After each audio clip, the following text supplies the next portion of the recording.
जन सेवा के लिए संन्यास। कुछ समय के पश्चात परमहंस देव का स्वास्थ्य अधिक बोलने के कारण बिगड़ने लगा और उनकी सेवा का काम नरेंद्र ने अपने ऊपर ले लिया। इस कार्य के लिए उन्होंने अपने घर परिवार को एक प्रकार से त्याग ही दिया और पूरा समय वे परमहंस देव की सेवा और उनके दूसरे शिष्यों की देखभाल में ही लगाने लगे।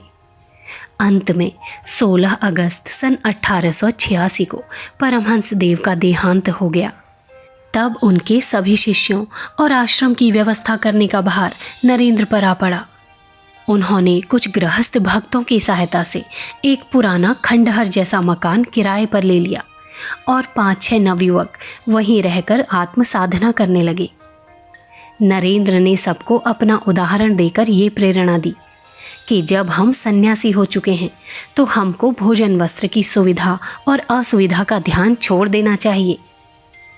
उस समय वास्तव में स्थिति भी ऐसी आ गई थी कि आश्रम में खाने को कुछ भी सामग्री नहीं रहती थी और भिक्षा के द्वारा जो थोड़ा बहुत चावल मिल जाता उसी को उबालकर सब बांटकर काम चला लेते थे। साथ में साग भाजी की तो क्या बात, कभी कभी नमक भी नहीं मिल पाता था। पर इससे किसी के मुख पर असंतोष का कोई चिन्ह नहीं दिखाई देता था। सूखा भात, नमक और बेलपत्र खाकर इन लोगों ने कई महीनों तक निर्वाह किया। ऐसी कठिन परिस्थिति में भी नरेंद्र बराबर सबका उत्साह कायम रखते थे और सबको समझाते रहते थे कि यदि हमको सन्यासी रहकर संसार की कुछ सेवा करनी है तो इस प्रकार के अभावों और कठिनाइयों को खुशी से सहने को तैयार रहना चाहिए। संदर्भ पुस्तक स्वामी विवेकानंद, लेखक पंडित श्री राम शर्मा आचार्य।